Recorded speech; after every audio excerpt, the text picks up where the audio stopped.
एजुकेल era में आप सभी का स्वागत है।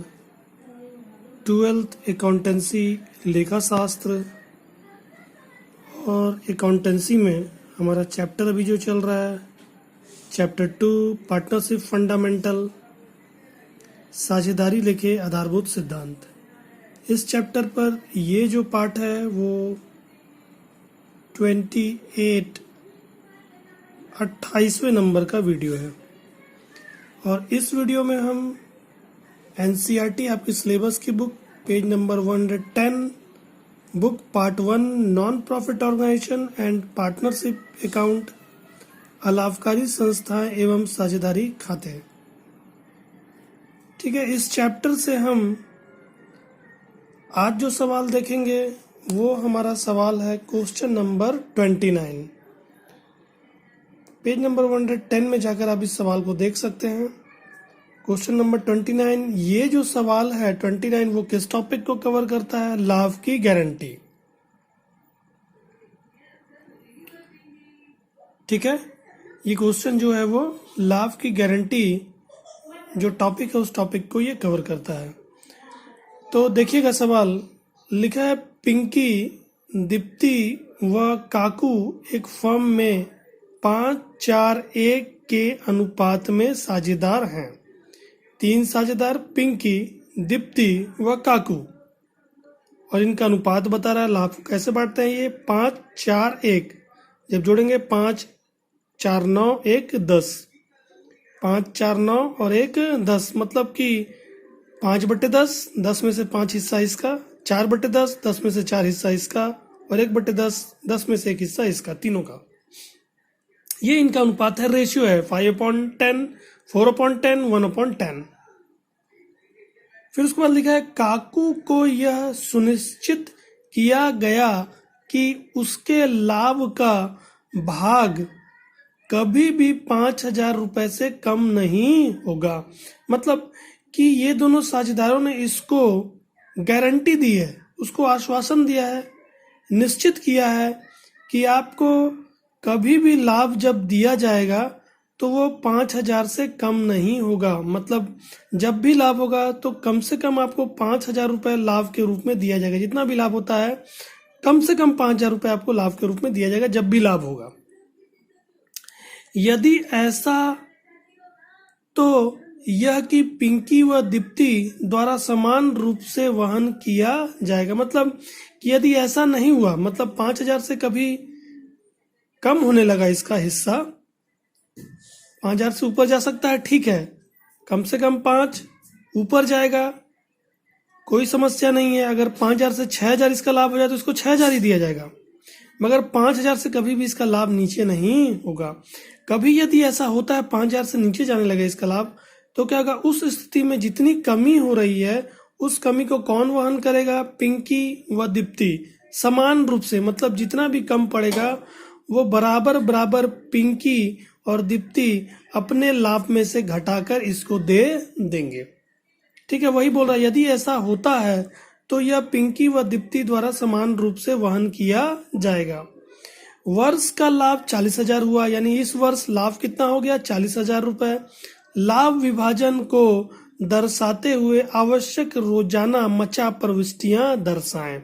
मतलब कि हमको लाभ विभाजन खाता बनाने के बोल रहा है और आवश्यक जनरल प्रविष्टि भी हमको कह रहा है। इस सवाल में आप देखेंगे कि आपको जनरल प्रविष्टि भी, जो इसका समायोजन जो होगा उसका आपको जनरल प्रविष्टि भी करने को बोल रहा है। तो हमने सवाल को देखा, 3 साझेदार, अनुपात 5-4-1,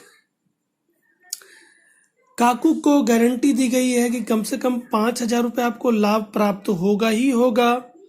वर्ष का लाभ 40,000 रुपए, केवल हमको इतना ही सवाल बता रहा है, वर्ष का लाभ 40,000 रुपए है। इनका अनुपात 5-4-1 का। काकू को आश्वासन दिया गया, सुनिश्चित किया गया कि कम से कम आपको 5,000 रुपए लाभ का प्राप्त होगा ही होगा। अब हम सवाल को हल करते हैं। तो हमको सवाल क्या बोल रहा है? एक जनरल एंट्री करने बोल रहा है, ठीक है, आवश्यक जनरल एंट्री करने बोल रहा है, और दूसरा हमको लाभ विभाजन दर्शाने के लिए भी बोल रहा है, ठीक है। तो हम सवाल हल करते हैं, देखिएगा। तो ये जो सवाल है वो सवाल हमारा है, टॉपिक हमारा कवर होता है लाभ की गारंटी, गारंटी ऑफ प्रॉफिट। मतलब किसी एक साझेदार को या साझेदारों को जब गारंटी दे दी जाती कि अब कम से कम आपको इतना लाभ प्राप्त होगा। इस सवाल में काकू को गारंटी दे दी गई है कि 5,000 रुपये कम से कम आपको लाभ प्राप्त होगा ही होगा। तो आइए अब हम इसको हल करते हैं। तो सवाल को थोड़ा सा ध्यान देंगे। पहले वाक्य में आपको 5-4-1 का अनुपात बताया हुआ है। इसका इस्तेमाल कहाँ करेंगे? लाभ के बंटवारे में करेंगे। जब लाभ का बंटवारा होगा तो इस 5-4-1 का इस्तेमाल किया जाएगा। फिर उसके बाद अगला बोलता है कि काकू को आश्वासन दिया गया। कितने का आश्वासन दिया गया? 5,000 रुपये, कम से कम उसको 5,000 रुपये लाभ के रूप में दिया जाएगा। फिर तीसरा बोलता है कि इस साल कितने का लाभ हो गया? 40,000 रुपये का लाभ हो गया। इतना ही हमको बता रहा है और हमको लाभ विभाजन का लेखा करने बोल रहा है और पंजी प्रविष्टि करने बोला। तो हम हल करते हैं। तो इधर क्या लिखा जाता है? क्योंकि हम बना रहे हैं लाभ एवं हानि विनियोग खाता, लाभ का विभाजन कर रहे हैं, बंटवारा कर रहे हैं। तो कहाँ से बंटवारा होगा? लाभ एवं हानि विनियोग खाता से। जो ये बंटवारे के लिए बनाया जाता है, मतलब कि जितना भी वर्ष में लाभ होता है, जब उसको बांटना होता है मालिकों को, तो हमको उसको लाभ एवं हानि विनियोग खाता के द्वारा बांटा जाता है। तो हम बनाएंगे लाभ एवं हानि विनियोग खाता। इसमें क्रेडिट पक्ष में हमको लाभ बताना होता है कि इस वर्ष का लाभ कितना हुआ, क्योंकि लाभ क्या होता है? व्यापार के ऊपर दायित्व है, मालिकों के लिए है, दायित्व है। तो दायित्व हमेशा क्रेडिट करके प्रारंभ किया जाता है। तो देखेंगे आप, लाभ एवं हानि विवरण खाता, 40,000 रुपये, 40,000 रुपये इस साल का लाभ। लाभ एवं हानि विवरण खाता 40,000 रुपये। ठीक है, अब इसका हम बंटवारा करेंगे। इस 40,000 का हम बंटवारा करेंगे तीनों में 5-4-1 के अनुपात में, 5-4-1 के अनुपात में। तो देखेंगे, ठीक है, ये बंटवारा किस में जाएगा? ये बंटवारा इनके पूंजी में जाकर जुड़ने लगेगा। तो यहाँ पर हम लिखते हैं पूंजी खाता। लाभ का हम बंटवारा कर रहे हैं, ये लाभ है, उसका हम बंटवारा कर रहे हैं। अभी कोई हम पूंजी पर ब्याज या वेतन या कमीशन नहीं दे रहे हैं, क्योंकि हमको सवाल में उनके बारे में नहीं बताया हुआ है। ये लाभ बताया था और हमको बोल रहा है कि लाभ का केवल बंटवारा कीजिए। तो हम सीधा सीधा इस 40,000 का यहाँ पर बंटवारा कर रहे हैं। तो कहाँ पर जाएगा ये लाभ? पूंजी खाते में चला जाएगा। यहाँ पर लिखेंगे पूंजी खाता। पहले पिंकी के लिए उसका हिस्सा निकालेंगे, फिर दीप्ति के लिए उसका हिस्सा निकालेंगे, फिर काकू के लिए निकालेंगे। तो पिंकी के लिए पहले लाभ 40,000 था, उसका अनुपात है 5/10। तो 40,000 का 5/10। जब आप इसको काटेंगे तो ये अंश और ये हर कटेगा। यहाँ पर एक हर के रूप में आ गया। यहाँ पर 4,000 बचा, 4,000 के बीच में गुणा कर, ये दोनों अंश है। 4,000 को 5 से गुणा करेंगे तो 20,000 रुपये होता है। ठीक है, अभी मैं केवल इसका निकाल के बता रहा हूँ। अभी हमने कमी और बेसी नहीं देखी, हम यहाँ तक अंतिम तक आएंगे तब हमको समझ आएगा। तो फिर अब हम चलते हैं दीप्ति के पास। दीप्ति का कितना हिस्सा होता है? तो दीप्ति के लिए देखिएगा 40,000 का 4/10, इसका अनुपात कितना है? 4/10 का है। तो 40,000 का 4/10, तो इसका भी काटते हैं अंश और हर। अब यहाँ पर देखेंगे हर में 1 आ गया, ये दोनों अंश है। 4,000 को 4 से गुणा करेंगे तो 16,000 रुपये इसका होता है। फिर उसी तरह काकू के लिए 40,000 का 1/10, इसका हिस्सा कितना है? 1/10 का है। तो 40,000 का 1/10 काकू के लिए, 40,000 का 1/10। तो अंश और हर कटेगा यहाँ पर 4,000, 1 से गुणा करेंगे तो 4,000 रुपये होता है। इसका देखेंगे आपकी, इसको 4,000 रुपये इसका हिस्सा बन रहा है, जबकि इन दोनों ने गारंटी क्या दी है इसको कि 5,000 कम से कम प्राप्त होगा। तो देखेंगे 4,000 मिल रहा है, मतलब कि 1,000 रुपये कम मिल रहा है। अब 1,000 रुपये कम मिल रहा है तो अब कैसे करेंगे? अब इसके जो हिस्से में 1,000 रुपये जोड़ना पड़ेगा। कैसे जोड़ेंगे?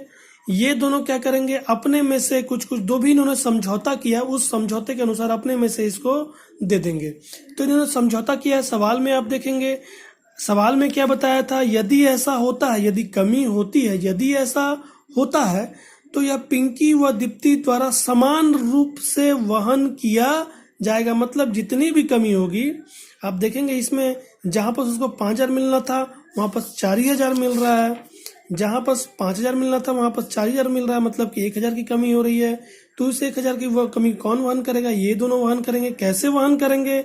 बराबर बराबर समान वहन करेंगे। मतलब कि 1,000 को जब आप बराबर बराबर में बांटते हैं तो 500 रुपये होता है। ठीक है, तो ये 500 रुपये इन दोनों के खाते से कम किया जाएगा। इनके हिस्से से आप देखेंगे 1,000 की कमी कितनी हो गई? 1,000 की कमी हो गई। अब इस 1,000 की कमी को कौन वहन करेगा? आप पिंकी और दीप्ति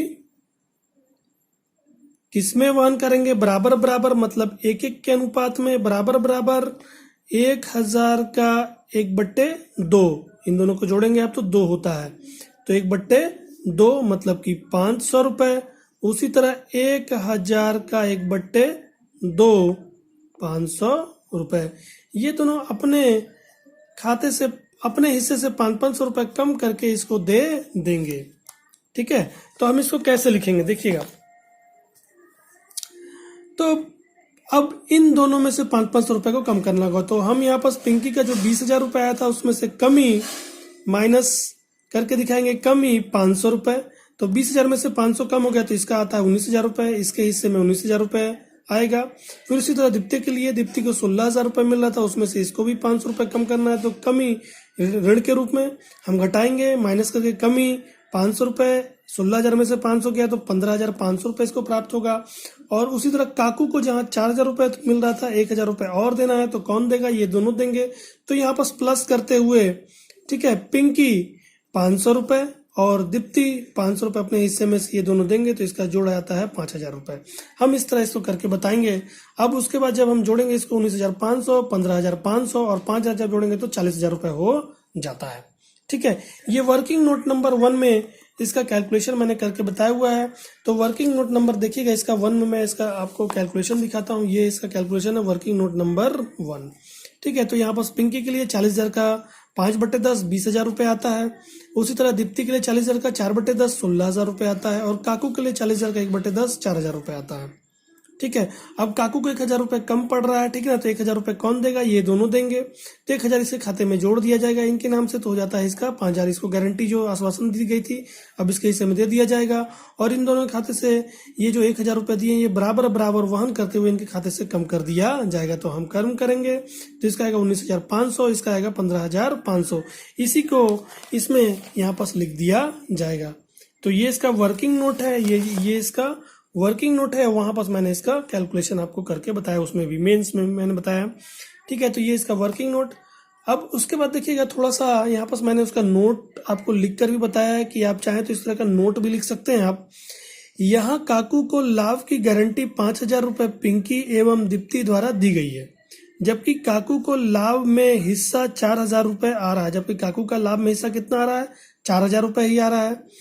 5,000 का आश्वासन दिया गया, 4,000 आ रहा है, मतलब कि 1,000 की कमी हो रही है। ठीक है, 1,000 को काकू के लाभ में जोड़ दिया जाएगा एवं पिंकी और दीप्ति इस कमी, जो 1,000 रुपए की कमी है, को बराबर बराबर, ठीक ना, बराबर बराबर वहन करते हुए, बराबर बराबर वहन करते हुए अपने अपने लाभ के हिस्से में से घटा देंगे। मतलब 1,000 को बराबर बराबर हिस्सों में, 2 बराबर हिस्सों में बांट के 500 रुपए अपने हिस्से में से घटा देंगे। वही हमने यहाँ पर कैलकुलेशन के रूप में किया है। तो आप इस तरह चाहें तो इसको नोट के रूप में भी दिखा सकते हैं। ठीक है, तो ये हमारा क्वेश्चन नंबर, जो आप देखेंगे क्वेश्चन नंबर 29, जो क्वेश्चन नंबर 29 आपके एनसीईआरटी सिलेबस की बुक से था, उसको मैंने हल करके बताया। तो आशा करता हूं कि आपको ये क्वेश्चन नंबर 29 जो था उसका हल आपको समझ आया होगा। तो यदि आप मेरे चैनल पर नए हैं तो प्लीज़ मेरे चैनल को सब्सक्राइब और नोटिफिकेशन बेल को प्रेस करना ना भूलें, और वीडियो को लाइक और शेयर करना भी ना भूलें। आज के लिए इतना ही, धन्यवाद।